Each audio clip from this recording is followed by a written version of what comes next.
అందరికీ నమస్కారం. Good morning to all of you. నేను మీ పద్మలత కొఠి. నిన్న మహాశివరాత్రి అందరూ కూడా కుటుంబాలతోటి బాగా చేసుకొని ఉంటారని జాగరణ, కొంతమంది ఉపవాసాలు చేస్తారు. నేనైతే చాలా రోజుల తర్వాత, రోజులు కాదు ఏళ్ళ తర్వాత ఉపవాసం మళ్ళీ చేశాను.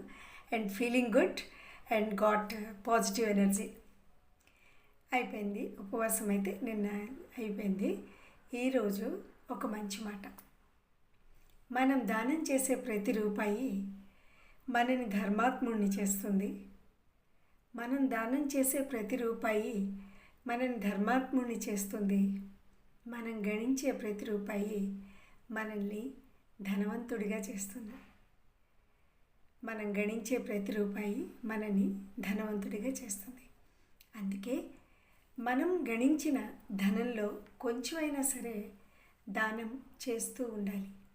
అందుకే చాలా ఎక్కువ డబ్బున్న కోటీశ్వరులు, లేదా కోటీశ్వరులు అంటే ఈ రోజుల్లో ఇంచుమించు చాలామంది ఉంటారు. కోటీశ్వరులు కూడా కాదు, ఇంకా ఎక్కువే చెప్పాలి. వాళ్ళందరూ కూడా ఏం చేస్తారు, తాము గణించిన డబ్బులో కొంతైనా దాన ధర్మాలు చేస్తూ ఉంటారు.